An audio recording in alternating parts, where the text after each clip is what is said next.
As we jump into the gospel today, we have a very interesting and kind of famous passage from Jesus talking about the narrow gate.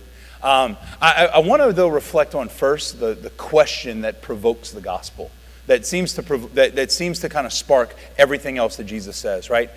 We see Jesus walking through and doing his teaching and his preaching and all these kind of things, and he's just journeying to Jerusalem. Well, as he does, somebody comes up to him and they ask a question: will only a few be saved?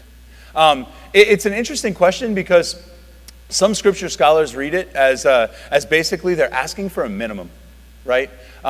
Basically saying, like, if it's only a few that are going to be saved, then we have to do a lot. But if it's a lot of people that are going to be saved, then we don't have to do as much. Like, the pressure isn't as high if salvation is going to be kind of given to everybody, right?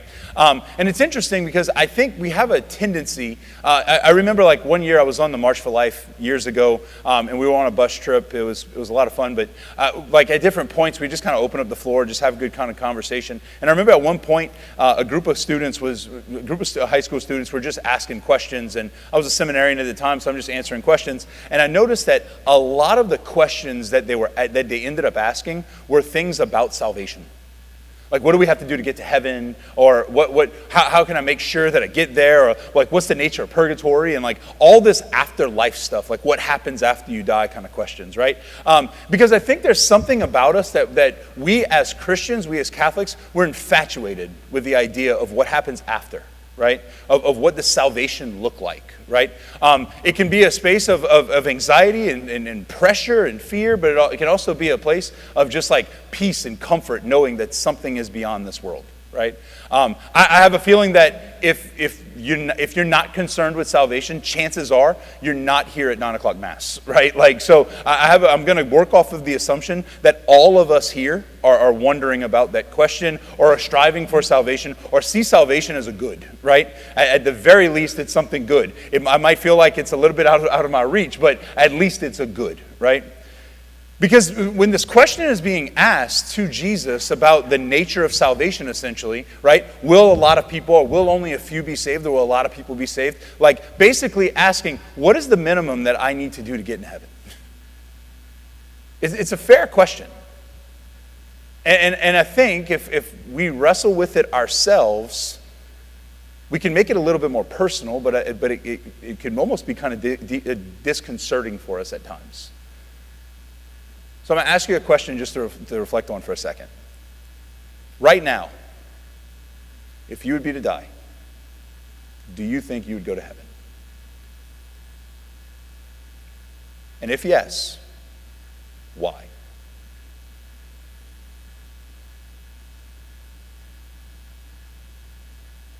It can be a question that's a little bit like off-putting or kind of scary, or I don't know for sure, right? Like there's some kind of worry. I know for me, if I would stop right now and ask that question, I would say, I hope so, right? A lot of times if people have like if they are like emphatically saying like, yes, I know that I would go to heaven. When you ask the question why, I remember years ago there was like a man on the street kind of conversation thing going on, like where people were like it was like on New York, it was in New York, some major city, and they were asking people on the street and they were like, do you think you're going to heaven? And the person would be like, well, yeah. And they said, why? And they would be like, the answers would typically be, I didn't kill anybody. I'm typically a nice person. I try not to be too mean, right? Like I'm not vindictive or something. Like it's usually like I don't kill anybody. I'm not like evil, but then at the same time I try and be nice, right? So you covered you covered the fifth commandment, and you covered no other commandment. Like, okay, good. Like that's the bar like that people have a lot of times in our mind of that's going to get me into heaven. And quite honestly, that's a bunch of bull. Because that's a really low bar. When asked today, when Jesus asked today, or when they asked Jesus today, the person in the crowd asked Jesus today, what does it take to get into heaven? He does not look at them and say, don't kill anybody and be nice. That's not what he says. He says, strive to enter the narrow gate. Because the gate that leads to destruction, to hell, is wide and easy. But the narrow gate is hard. Essentially, the way I've always said that is like, we're not called to live a low bar of Christianity, right? Don't kill anybody, be nice. But what we're called to do is we're called to live a high bar. Like actually come to know God. Fall in love with Him. Let that love take over your life in every aspect. I share that because today, whenever Jesus is talking to us, he's very, very clear that being a Christian is not easy. And sometimes I think we can think it's just a passive thing or it's an easy thing, that salvation is just very, very simple. It is simple, but it is not easy. Those are two different things. Because then how he follows it up is very important. When he follows that up today, he then goes into this parable, right? Like as Jesus is wanting to do to explain a point. And he goes into this parable saying that this master of the house locks the door. And when he locks the door, everybody else is locked out. Like there's a sense of finality to that. The door is locked, it's not being unlocked.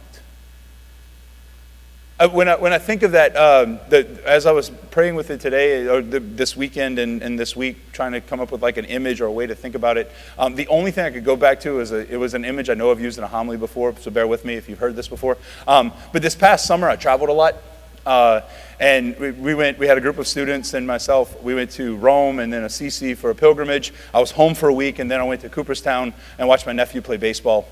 So I was in and out of airports for a few weeks, right? Like kind of flying to, flying back, all this kind of stuff. Flying is one of those things that like just sparks my anxiety a little bit. If you travel, you might know this, that when you show up at the airport, you're just like, can I get a parking spot? Do I have all my stuff? Are my bags going to get there? Does the gate change on me? Am I going to be able to get through TSA? Am I going to be able to get to the flight, right? Like there's all these kind of things. Is the flight going to get delayed, canceled? Thank you, American Airlines. But anyway, and we're going to, like every time I go through this kind of stuff, like I just think all of these things, would I have to like actually go stoop down to such a low bar and fly Spirit? Anyway, but I go through all these kind of things and like I work my way through all this kind of stuff, and it's just, it can be a kind of anxious kind of thing when I travel, because I had one time in my life I missed a flight, and it wasn't my fault. I was flying back from Rome. This is like 15 years ago. And as we were flying back, I remember we had a connection that we were supposed to catch in Washington, D.C. So we had a 2.5-hour layover in Washington, D.C. So we're flying from Rome, Washington to New Orleans. 2.5 hours to get through everything and come home. When we got on the plane in Rome, I remember we get on the plane, we sit down, I'm in my seat, I'm like, all right, I'm ready for the long haul. It's a 9-hour flight or whatever it is. I'm like, good. I have like my peanuts and my snacks and my drink and my everything, right? I put on my movie, and I realize about like a half hour into the movie, I'm like, we have not moved yet from the gate. Like, what's going on? We were just stuck there for no reason, really. We were just kind of sitting, seatbelt buckled, but we weren't moving, right? We finally get into the air. We were an hour late leaving, just sitting on the tarmac doing nothing. As we're flying over the Atlantic, I don't know why I just did that. Like, it's like, oh yeah, we're flying. Anyway, but like as we're flying over the Atlantic, there was like a storm or something that we were flying around. So we had to like fly around bad weather. And as we fly around bad weather, that added time. We land in D.C. And when we land in D.C., I remember it was me, 2 seminarians, and Father Josh Roger, a good friend of mine. He was the one on the trip with us. And he looks at us and he's like, we're going to have to like run through the airport to get, and I'm like, well, what do you mean? I'm like, we got plenty of time. He says, no, we got to go through customs, we got to get our bags, we got to go through customs, we got to put our bags back, and then we have to get to the gate, which of course happens to be on the other side of the airport. So I'm like, this is awesome. So we're like strategizing about what we're going to do. We're trying to figure it out. We go through, we get our bags, we go through customs, we go through TSA, and as we go through all of it, all of those people were having the best day they possibly could have, because none of them were just like authority figures that were just like, you got to listen to me. Anyway, not bitter, don't worry. So like we walk through all of these things and we get held up more than we probably should and all this kind of stuff. We finally were into the TSA line. We're ready to get through. We have our carry-ons. We have all of our stuff. And we realize what we're going to do is we're going to send the fastest one of the 4 of us to run ahead and go and try and stop the plane at the gate, right? Like that's the plan. So we get through.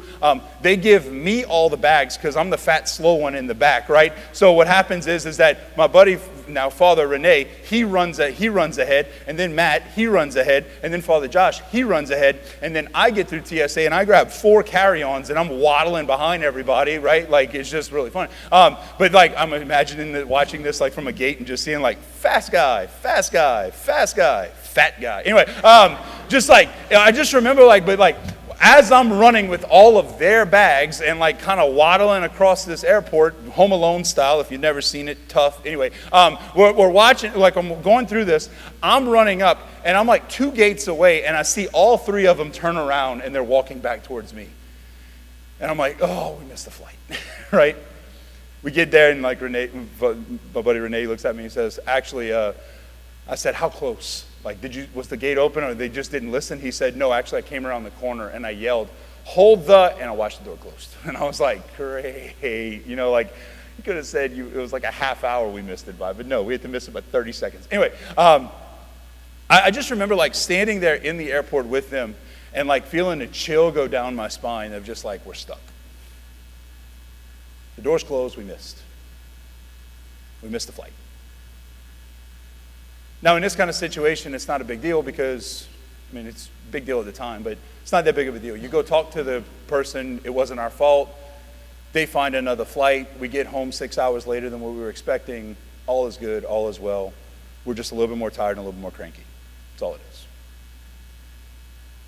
The reality is, though, is where the analogy falls short is that that's where the analogy falls short, because when the narrow gate is closed, when the door of the house is closed, the door of the kingdom is closed, it's closed. There's a finality to it. Doesn't matter why. It's closed. At the end of your life and at the end of mine, at the end of every single person's life, there are 2 options: heaven, hell. Purgatory is the only way to heaven. But there are 2 options: salvation, damnation. We don't. I know it's not the greatest feeling to think about these things at 9 o'clock and 9:30 at night on a Sunday, but it's the truth. Are we striving to enter the narrow gate? Because at the end of our life, there are 2 options. There can be plenty of reasons why we would miss too. And I'll use that story, I'll use the image that I was just talking about. What was the first problem that we ran into? We sat in a tarmac for an hour and did nothing. It wasn't our choice. It was just, we were just kind of there. How often do we find ourselves, right, losing our focus on our relationship with God? Our relationship with God is just kind of there. It's not active, it's not moving, it's not doing anything, but it's there. We want to do more. We might want to be on our way. We might want to be moving, but ultimately we're not, and it's a lot of times us just being lazy or not prioritizing it. And it's just there. Every morning I might pass next to the chapel and make the sign of the cross, but you know what? I don't go in. Every morning I might grab my keys, my phone, my rosary, put it in my pocket, but it never gets prayed. Because it's just there. Not moving, just idle. Next thing, as we were coming again, traveling over the Atlantic, what happens? There was bad weather, completely out of our control, right? But quite honestly, when we missed the door and when we had to go back and get everything figured out, like we could blame the weather, because you know what? If it wasn't for that storm or that front over that thing, then you know what? Everything would have been okay and I'd have got in. But quite honestly, like there are plenty of things that will be out of our control at some point in our life. It might be a sickness, it might be a death, it might be a broken relationship, it might be somebody offends us or hurts us. We might be the victim of something, right? There could be anxiety, there can be just like the deck that we have been dealt just might not be the best or might not be the greatest, but you know what? Quite honestly, when those kind of things happen, we can blame them as the reason why we don't have a relationship with God, or we can find God in it. Those things can either lead us to suspicion towards God. God, are you good? Do you care? Are you even here? Or it can lead us into a relationship with Him. Because there are plenty of things that are out of our control and will be. As we were traveling, as we were coming through and going through the airport and all this stuff, what happens? TSA, customs, TSA, right? There's an authority and they just deciding to flex for no reason and they're holding us up for no reason and just kind of really making me angry. But I could blame them as the reason why we didn't make the flight. How often do we come up to some teaching in the church or some image in the church or some person in the church that's supposed to be representative of the church, but they do a piss poor job of actually representing Christ, and what happens? They actually push me away, and I start to blame them for my reason for not loving, for not entering into, for not going to the Lord. I let them deform my image of the church. I let them push me away.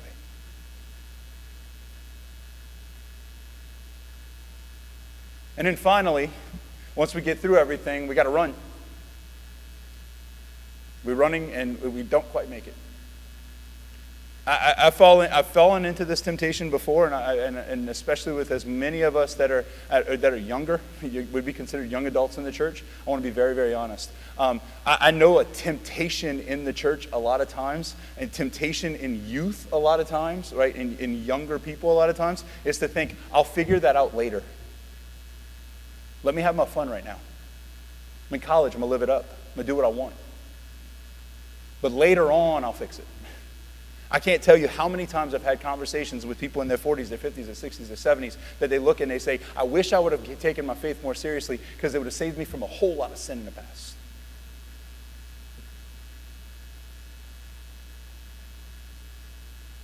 It's not, our faith is not meant to be something that we just sprint through and hope we get there at the very end.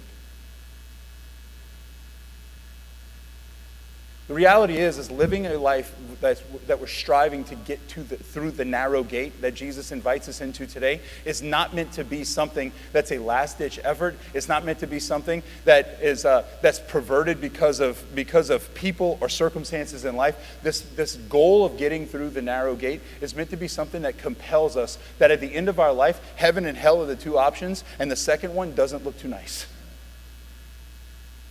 It's meant to compel us to our relationship with Him.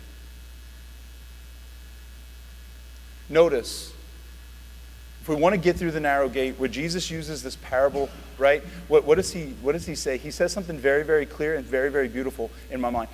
What he does is he says the landowner, after the door is locked, people are going to come and they're going to say, you were with us and you preached in our streets, right? Let me get the exact words. He says, we ate and drank in your company and you taught in our streets, right? We ate and drank in your company, but you taught in our streets. That's their excuse for banging on the door and saying, hey, let us in. We were near you. We were around you. We even said your name sometimes. But what does Jesus say? The landowner will then look and say, the king will look in and say, but I do not know you. Relationship with God is what wins the day. Relationship with God is what leads us to heaven. Our relationship with God in heaven is at its fullest. It's perfect. Every desire fulfilled, everything about us glorified, right? Our relationship with God comes to its absolute fulfillment in heaven, right? We can start that now. But we can also find excuses of why we just put it off.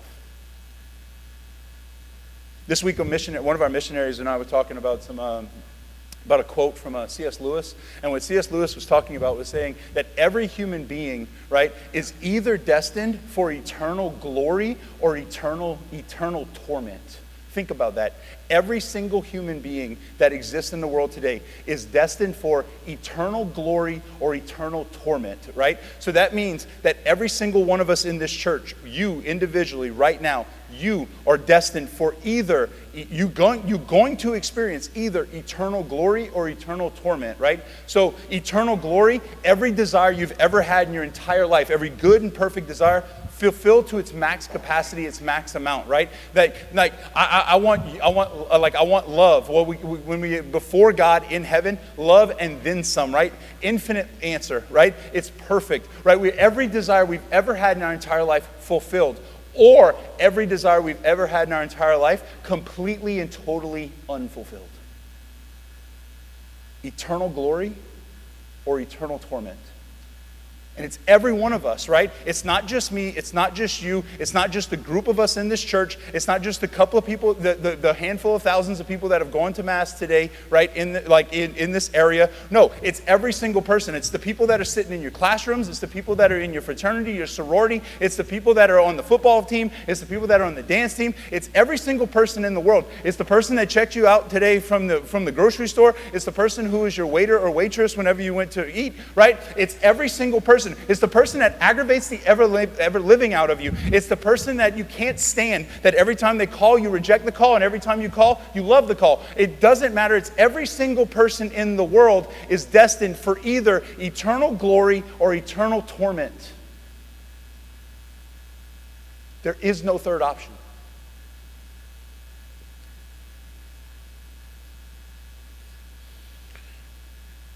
Lewis says there are no ordinary people. It is immortals whom we joke with, work with, marry, snub, and exploit. Immortal horrors, or everlasting splendors. Every one of us is destined for is going to experience either eternal glory or eternal torment. How do we enter into the narrow gate? By knowing Jesus. By knowing Jesus. A few weeks ago, I went to Spiritual Direction, and I was sitting down with my director, and he and I were chatting, and I was like, I just finished up going through some a different prayer thing over the course of some time, and praying with a particular resource over a period of time. And I remember I sat down and I looked at him and I said, hey, it was towards the end, and I just asked him, I said, is there anything that you could suggest? Because his prayer's gotten kind of stale, right? I said, I've been praying with this thing every day for the last so long, and prayer's just kind of stale right now. I said, could you suggest something, a book, scripture, or just as we've been talking, something that might apply? And he looks at me and he says, why do you need something? And I said, what do you mean? He says, why do you need prayer to be productive? And I just kind of paused for a second. He said, just let him look at you.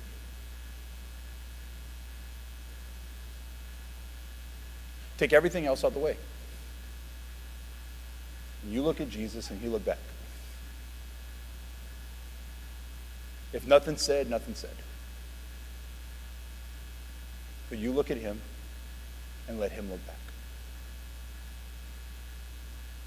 In the same vein, and I'll end with this, I heard there was a Protestant pastor that was considering he was wrestling with the Catholic Church, right? And he was wrestling with what the Catholic Church teaches and things like that. And he had this had this lean towards he was interested in the Catholic Church, and he was wondering about it and all these kind of things. So what he did was he had the catechism, and he was working his way through the catechism, and he basically took a bunch of these questions that had come up of all his objections and all his questions about the Catholic Church. And he had worked through a bunch of them, but he still had some that were left, and he had them all in a notebook. And he said, okay, I'm going to go get the answer of this. So he showed up, and he went to a Franciscan monastery where he was on an 8-day silent retreat. This dude had no idea what he was getting himself into, but anyway.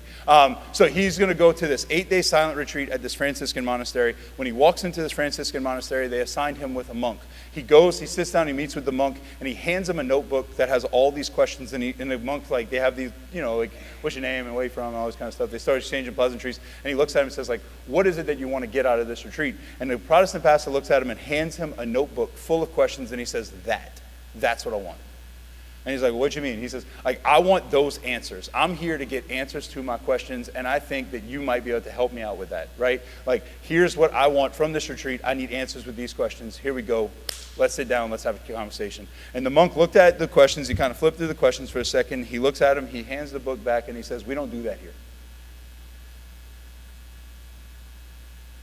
The guy says, what do you mean? He says, put your agenda aside. He said, the reason why you're here, I can't help you with that, but I can help you listen to God. He can answer your questions at some point. But put your agenda aside.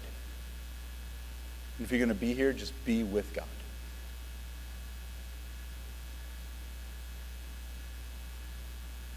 When we come to Mass, when we come to pray, when we come to the sacraments, my invitation for us today,